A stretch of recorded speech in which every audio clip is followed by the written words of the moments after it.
everyone, myself Amruta Naik. Welcome to Amruta's Compass. In today's lecture, we are going to see trading account of partnership firm. As you know, while preparing partnership final account, you need to prepare trading account, profit and loss account and balance sheet. Now, you must be very clear about which account should be transferred at trading account, profit and loss account and balance sheet.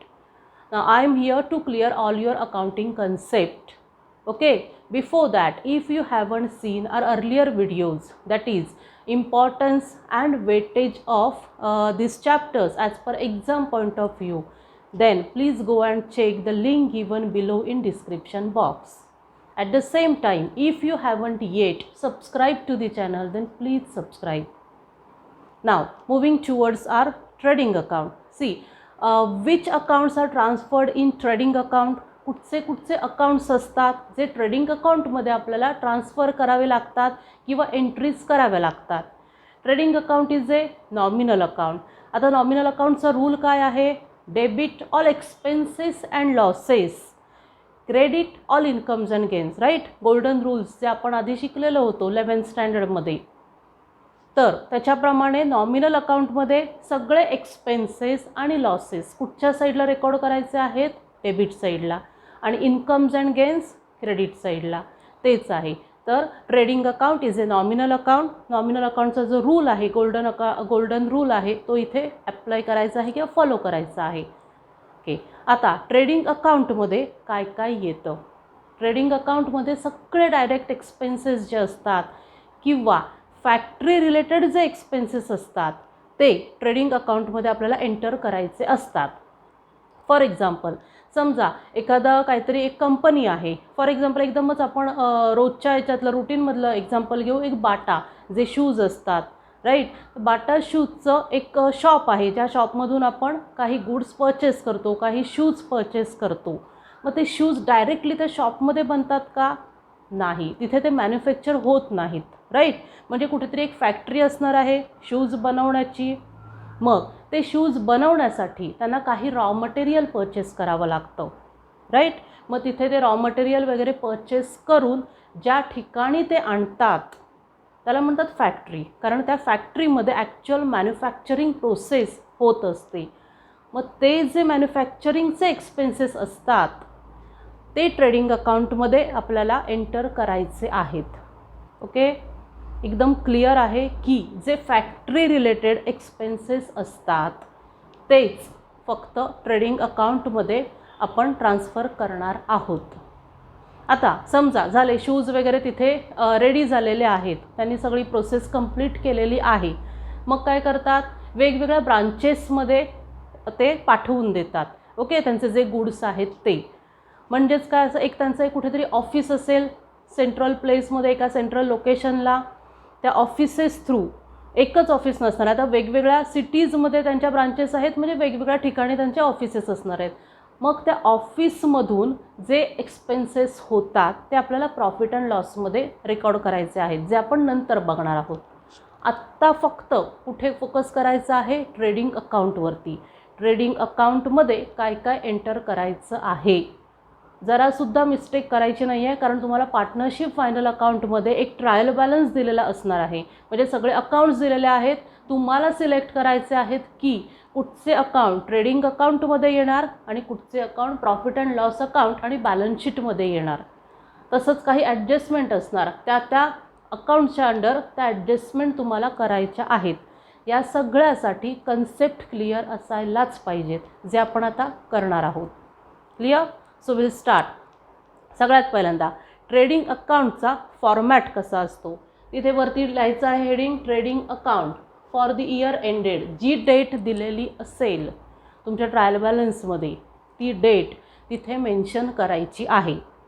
Okay, next particulars amount. हा inner column आहे अमाऊंटचा, हा outer column आहे. काय difference आहे आपण बघणार आहोत. Rupees लिहायचं आहे, कारण आपली करन्सी ज्या ह्याच्यामध्ये आपण ट्रान्झॅक्शन करत आहोत आता ते रुपीजमध्ये आहेत म्हणून. सेम फॉर्मॅट इकडे particulars amount inner column outer column अमाऊंटचा. One more thing, very important thing, that is DR debit rule आणि क्रेडिट रूल मेन्शन करायचंच आहे, कारण समोरच्याला कसं कळेल, कॉमन सेन्स असतातच, ही साईड डेबिट आहे ही साईड क्रेडिट आहे, पण आपल्याला कंपल्सरी तिथे मेन्शन करायचंच आहे की DR आणि CR, debit rule credit rule. Clear? तर हा फॉर्मॅट कंपल्सरी हा असाच असणार आहे ट्रेडिंग अकाउंटचा. आता आपल्याला बघायचं आहे ट्रेडिंग अकाउंटमध्ये ॲक्च्युअल कुठचे अकाउंट्स येतात. फर्स्ट, आता समजा माझी एक फॅक्टरी आहे, तर फॅक्टरीचं मी ट्रेडिंग अकाउंट प्रिपेअर करत आहे. सगळ्यात पहिल्यांदा मला काहीतरी रॉ मटेरियल लागणार, काहीतरी प्रोड्यूस करण्यासाठी विदाऊट रॉ मटेरियल काहीच प्रोडक्शन होणार नाही आहे. जर गेल्या वर्षीचं किंवा आधीचं काही माझ्याकडे रॉ मटेरियल उरलेलं असेल, ओके, तर आपल्याला ते पहिल्यांदा काय करायचं आहे, ओपनिंग स्टॉक म्हणून दाखवायचं आहे. त्याच्याही आधी trading account, normally financial year जे असतं किंवा अकाउंटिंग इयर जे असतं ते कधी स्टार्ट होतं, from 1 April to 31 March. 1 April to 31 March हे अकाउंटिंग इयर असतं. तेवढ्या पिरियडमध्ये जे ट्रान्झॅक्शन्स होतात ते आपल्याला इथे रेकॉर्ड करायचे आहेत.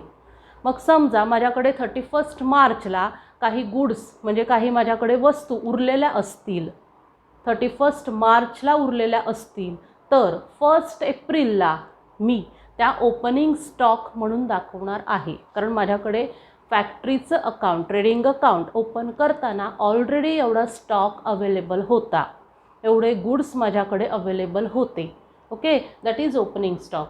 जे ऑलरेडी आपल्याकडे गुड्स अवेलेबल असतात आधीचे, त्याला म्हणतात ओपनिंग स्टॉक. मग ओपनिंग स्टॉकची डायरेक्टली अमाऊंट आउटर कॉलममध्ये, कारण तिथे काहीच ॲडजस्टमेंट नसतात जनरली, म्हणून आपण आउटर कॉलममध्ये अमाऊंट लिहिलेली आहे. जी दिलेली असेल ट्रायल बॅलन्समध्ये ती लिहायची आहे. Next, to purchases. हा एवढा स्टॉक मला सफिशियंट नाही आहे प्रोडक्शन करण्यासाठी, मग मला आणखीन काही वस्तू परचेस कराव्या लागतील, खरेदी कराव्या लागतील. मग जे आपण परचेस करणार आहोत ते इथे लिहायचं आहे टू परचेसेसमध्ये, आणि त्याची अमाऊंट इनर कॉलममध्ये लिहायची आहे. का? तर तिथे आहे लेस रिटर्न आउटवर्ड. नीट बघा, रिटर्न आउटवर्ड.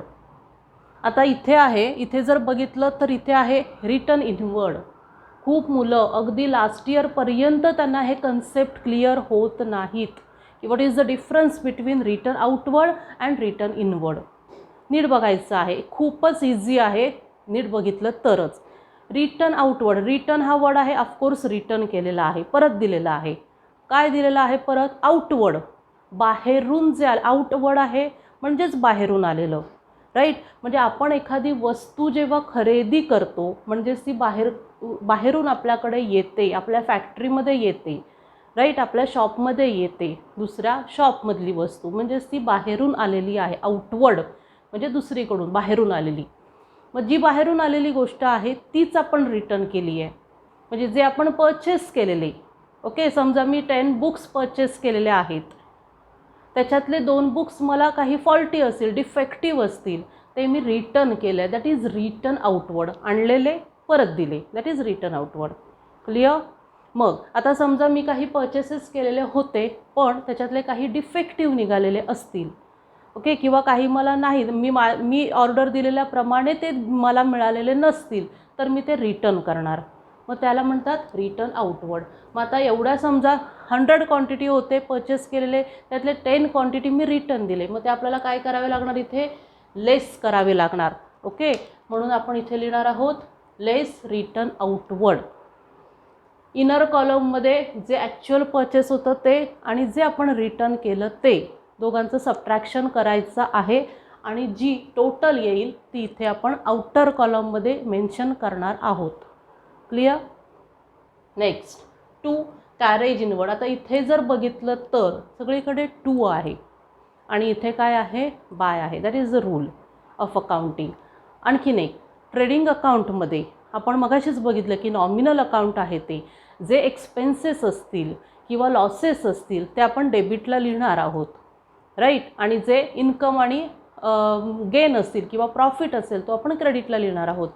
इन शॉर्ट आपल्याला इथे काय बघायचं आहे की जे आपल्याकडे वस्तू येत आहेत किंवा आपल्याला जो खर्च करावा लागत आहे तो सगळा डेबिट साईडला लिहायचा आहे. हां, जे आपल्याकडे फॅक्टरीमध्ये आपल्याकडे ॲक्च्युअल जे गुड्स येत आहेत किंवा जे काही आपल्याला खर्च करावा लागतो तो डेबिटला, आणि जर आपल्याकडून काही गुड्स बाहेर जात असतील तर ते क्रेडिटला. एवढंच लक्षात ठेवायचं आहे. नाव नेक्स्ट, कॅरेज इनवर्ड. कॅरेज म्हणजे जे आपण गुड्स वगैरे कॅरी करून आणावे लागतात, राईट. म्हणजे एका ठिकाणाहून दुसरीकडे आणण्यासाठी ते कॅरी करावे लागतात, मग त्याला काही आपल्याला पैसे द्यावे लागतात, त्याला म्हणतात carriage inward. Next, freight like rent. Not exactly rent, म्हणजे आपण आता लाईक ट्रान्सपोर्टेशन चार्जेस, कुठून तरी आपल्याला वस्तू आणायच्या आहेत आपल्या फॅक्टरीपर्यंत, रॉ मटेरियल आणायचं आहे, ओके, होलसेलरकडून, मग तो जो ट्रान्सपोर्टेशनचा खर्च असतो त्याला म्हणतात freight. Dock charges, shipping charges जे असतात शिपवरती, जे आपल्याला काही लोडिंग अनलोडिंगचे चार्जेस द्यावे लागतात. समजा आपल्याला शिप थ्रू आपले गुड्स येणार असतील तर तिथे ते गुड्स लोडिंग किंवा अनलोडिंग करावे लागणार आहेत आपल्याला, त्याचे जे चार्जेस द्यावे लागतात त्याला म्हणतात dock charges. Custom duty, international जे आपलं काही आपण गुड्स आणलेले आहेत तर ती एक कस्टम ड्युटी पे करावी लागते. लाईक फ्लाईट, जेव्हा एरोप्लेनने वगैरे आपण येतो एअरपोर्टला आपल्याला कस्टम ड्युटी पे करावी लागते. That is custom duty comes under trading account itself. Wedges, productive, manufacturing wedges. आता प्रोडक्शन प्रोसेसमध्ये आपण इथे बघतोय फॅक्टरी रिलेटेड ज्या गोष्टी आहेत त्या, मग ॲक्च्युअल प्रोडक्शन कुठे होत असतं, फॅक्टरीमध्ये होत असतं. प्रोडक्शन किंवा मॅन्युफॅक्चरिंग प्रोसेस फॅक्टरीमध्ये होत असते, ऑफिसमध्ये होत नसतं. मग ह्या प्रोडक्टिव्ह किंवा मॅन्युफॅक्चरिंग प्रोसेससाठी जे लेबर काम करतात, जे वर्कर्स काम करतात, त्यांना जे आपण पेमेंट करतो त्याला वेजेस म्हणतात, राईट. मग ते वेजेस ट्रेडिंग अकाउंटमध्ये लिहायचे आहेत. नीट क्लिअर करायचं आहे. प्रोडक्टिव्ह आणि प्रोडक्शन किंवा मॅन्युफॅक्चरिंग प्रोसेससाठी जे वर्कर्स काम करतात त्यांना जे आपण पेमेंट करतो त्या पेमेंटला वेजेस म्हणतात, म्हणून वेजेस ट्रेडिंग अकाउंटमध्ये येतं. Next, wedges and salaries. आता इथे बघा, वेजेस अँड सॅलरीज, खूप वेळा असं असतं की सॅलरीज अँड वेजेस. नीट क्लिअर करायचा हा कन्सेप्ट, खूप इम्पॉर्टंट आहे. Salaries and wages, wages and salaries, काय डिफरन्स आहे? वर्ड्स तर सेम आहेत, वेजेस अँड सॅलरीज किंवा सॅलरीज अँड वेजेस, पण खूप मोठा डिफरन्स आहे. काय आहे?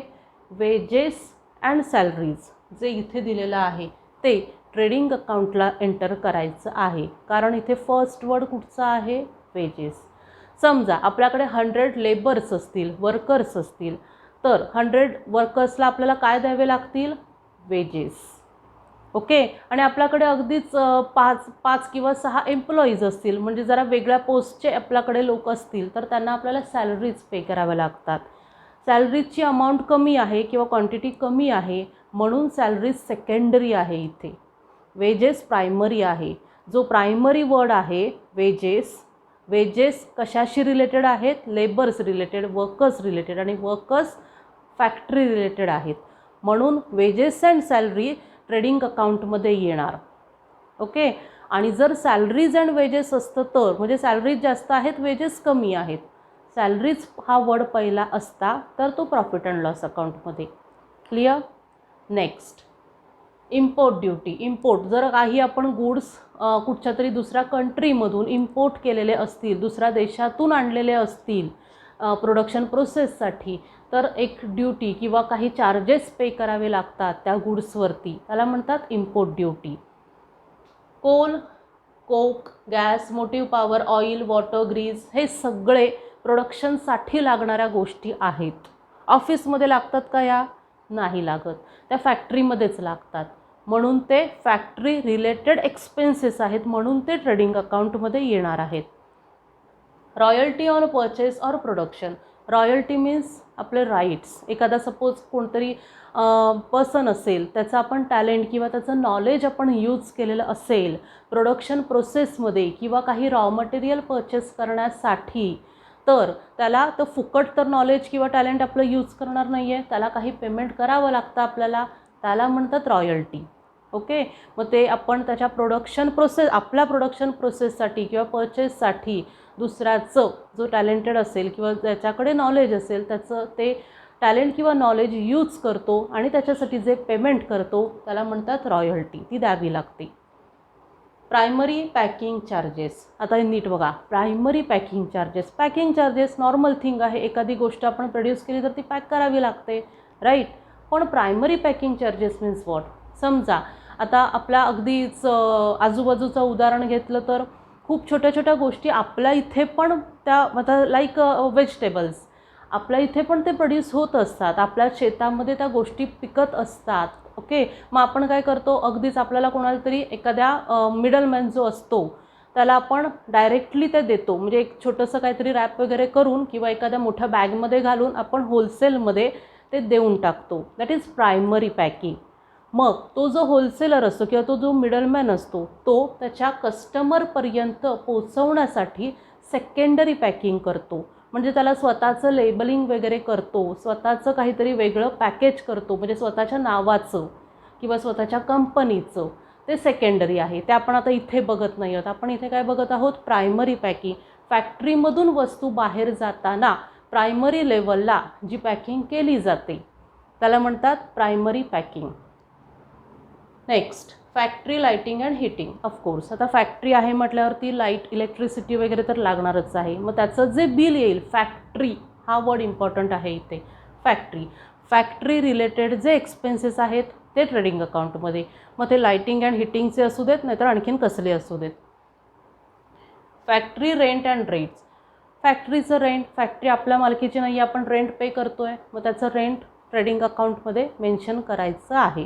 रेट्स म्हणजे आणखीन कुठचे तरी वेगळे चार्जेस असतील. एखादी मशिनरी आपण रेंटने घेतलेली असेल त्याचे काही वेगळे रेट्स असतील, किंवा एखादे लेबर कॉन्ट्रॅक्ट बेसिसवर असतील त्यांचे काही असतील, तर ते वेगवेगळे रेट्स असू शकतात.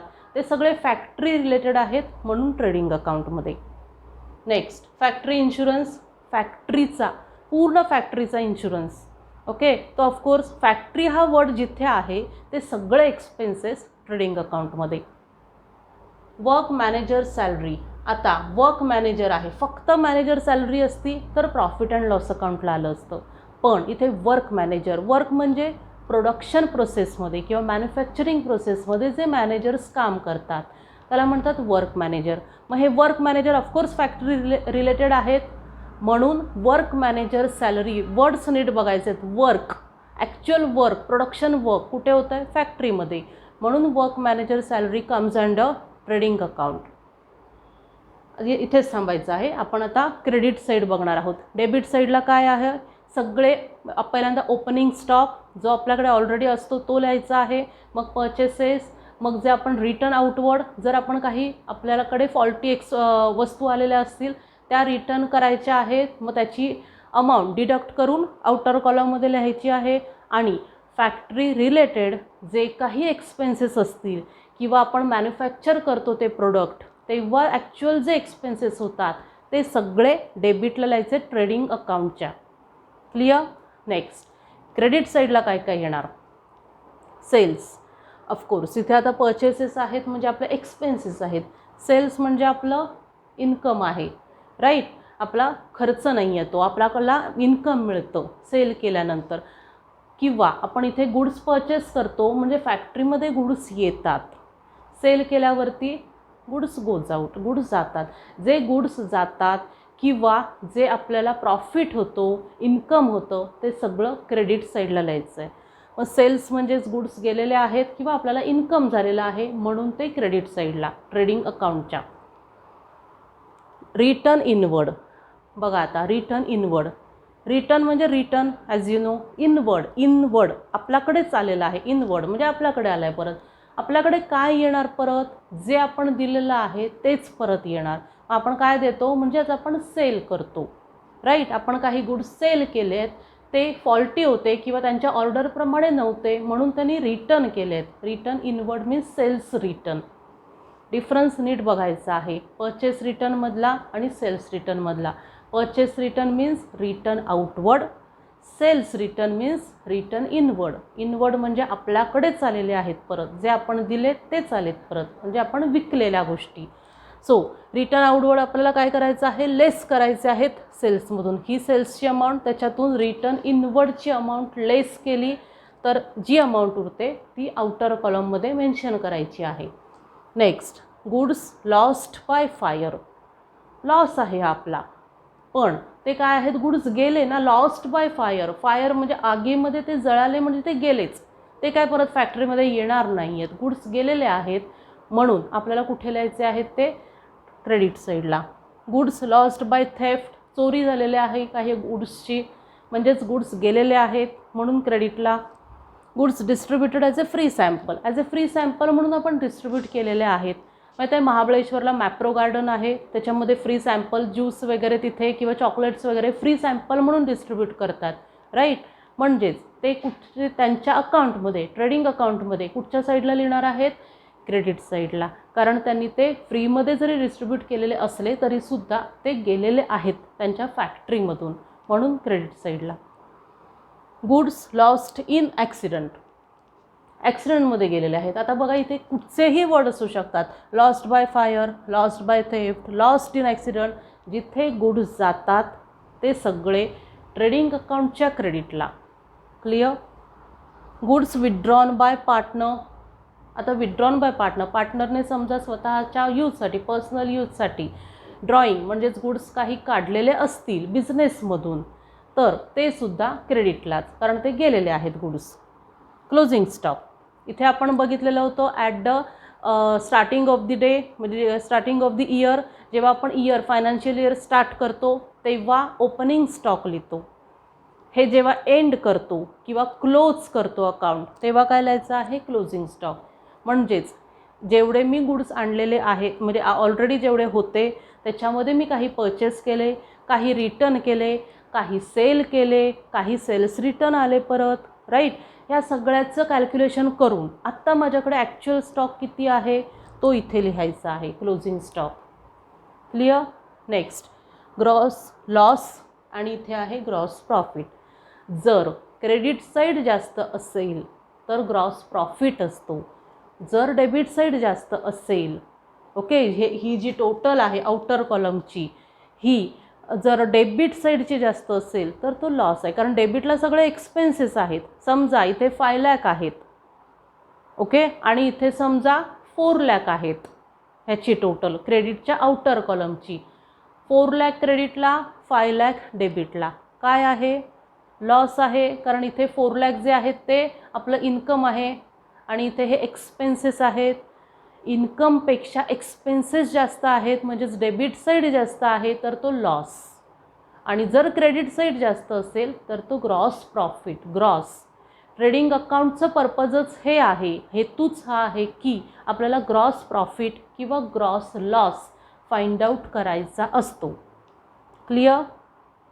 वन्स अगेन सी, ट्रेडिंग अकाउंटमध्ये काय काय असतं, ओपनिंग स्टॉक, परचेस रिटर्न जे लेस करतो आपण, परचेस रिटर्नलाच काय म्हणतात, रिटर्न आउटवर्ड. नेक्स्ट सगळे डायरेक्ट एक्सपेन्सेस, सगळे फॅक्टरी रिलेटेड एक्सपेन्सेस कुठे येतात, ट्रेडिंग अकाउंटच्या डेबिट साईडला. आणि जे गुड्स आपल्याकडून जात असतात आपल्या फॅक्टरीमधून ते सगळे क्रेडिट साईडला. किंवा गुड्स कुठच्याही वेजने जात असतील, lost by fire, lost by theft, lost in accident किंवा विथड्रॉन बाय पार्टनर, कुठच्याही मार्गाने जरी गुड्स जात असतील तरी ते क्रेडिट साईडलाच. ओके. आणि क्लोजिंग स्टॉक क्रेडिट साईडला लिहायचा आहे. मग दोघांचं कॅल्क्युलेशन करून ग्रॉस प्रॉफिट आहे की ग्रॉस लॉस आहे ते फाइंड आउट करायचं आहे. त्याच्यासाठी ट्रेडिंग अकाउंट प्रिपेअर केलं जातं.